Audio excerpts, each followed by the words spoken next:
اوعي تبقي بنوتة زيادة عن اللزوم. اهلا بيكم في الصفحة الثالثة من سلسلة كتالوج البنوتة. اوعي تبقي بنوتة زيادة عن اللزوم، وده مش معناه الاهتمام بالمظهر بس، لأ، في كل حاجة حرفيا. اوعي تبقي البنت الزيادة عن اللازم في الشكل والاسلوب والطريقة والمشاعر وحتى الطاقة، لان البنت اللي بتحاول تكون زيادة عن اللازم علشان بس تعلي على اللي حواليها وتبقى فوق التوقعات، دي اكتر واحدة تكون ناسية نفسها في النهاية. عاوزة تبقى بيرفكت دايما في مظهرها، فبتيجي على صحتها وتدمر بشرتها من كتر البرودكت والطاقة اللي بتستنفذها. هل ده مش مهم؟ لا طبعا، الاهتمام بالمظهر مهم، بس احنا في قاعدة لازم نكون عارفينها، وهي الشيء لما بيزيد عن حده بيقلب فورا ضده. فياريت لما تحبي تعلي على نفسك، ولما تحبي تتطوري علشان نفسك، مش علشان فلانة استخدمت ده ولا فلانة نجحت في ده فاجري اسبقها وخلاص. حبيبتي، طريقكم اصلا مش واحد. تخيلي بعد كل الجري ده تكتشفي انه ما كانش طريق اصلا. ما هو انتي لو عاقله كنت وفرتي الجري والفرهده لطريقك انتي، تمشي فيه لوحدك على مهلك من غير صراعات ولا منافسه، محدش فيه هيكون بيجري وراكي. وبجد يا ريتها تيجي على قد كده وخلاص. لا، في بنات بتسعى انها تكون زياده عن اللازم في العطاء. طب اول واحده وممكن اديكي عذر انك تبقي عاوزه تبقي احسن، طريقتك غلط بس معلش هنعديها.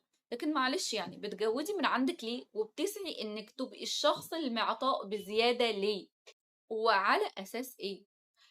لا، وتبقى فاكره بقى انها كده بتدي حب، بس لا، انت بتدي حب وطاقه ووقت وتفكير ومشاعر وصحه كله لحد ما بتنسي تبصي لنفسك اصلا. طب ليه يا ماما؟ ليه يا حبيبتي؟ هو طلب منك؟ طيب لا، هو انا بعمل كده علشان ما يضطرش يحتاجني او علشان يبقى مبسوط. ما تسيبيه يحتاجك، ما تسيبيه يحتاجك يا فوزية. مش فاهمة هو ايه اللي عشان ما يضطرش يحتاجني؟ ايه العك كده؟ وبعدين مبسوط ايه؟ ده تلاقيه مكبوت يا حبة عيني ومش قادر ينطق. ابوس ايدك، حلي عنه وعنهم وعن الناس كلها هي وارحميني. الحقيقة ان ممكن يكون محدش محتاجلك اصلا، وانتي بطاريتك بتستغيث على الفاضي.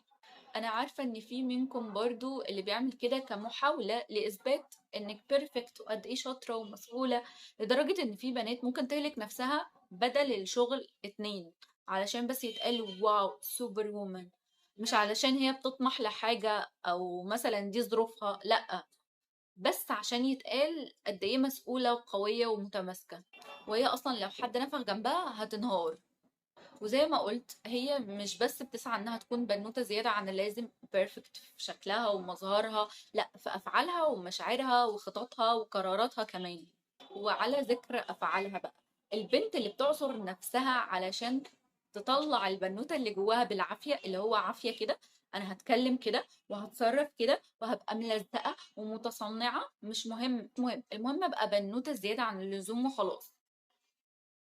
اعتقد كل الصور اللي ذكرتهم دول كلهم اعتقادهم واحد، وهو انا لو ما عملتش كده او لو ما بقتش كده او لو ما تصرفتش كده الدنيا هتولع وتقع فوق دماغي. يا ريتها تقع وتدغدغ التفكير العقيم ده.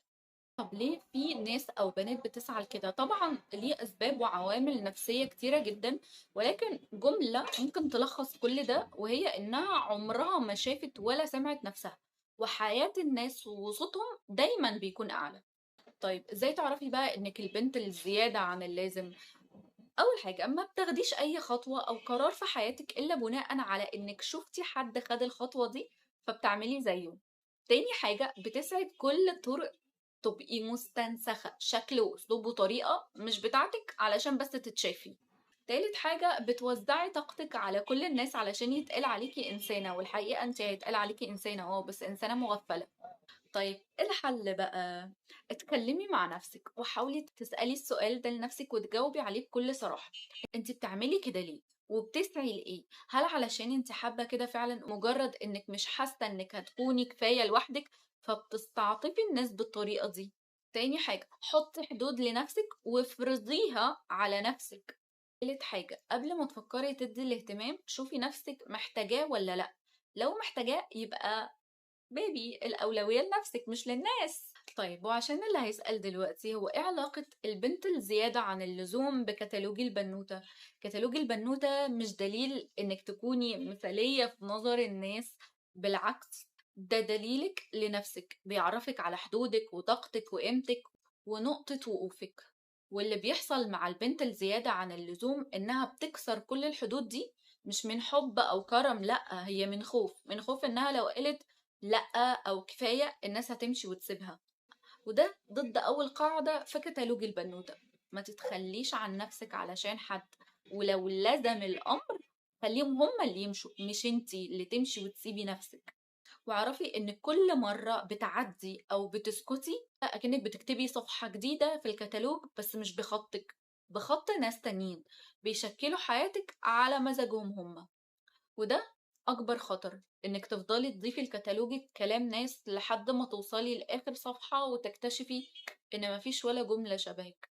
وبس كده وصلنا لنهاية الفيديو. أتمنى تكونوا استفدتوا واستمتعتوا ويكون فيديو خفيف ولطيف عليكم، وتفتكروا الصفحة الرابعة من كتالوج البنوتة هنتكلم فيها عن ايه.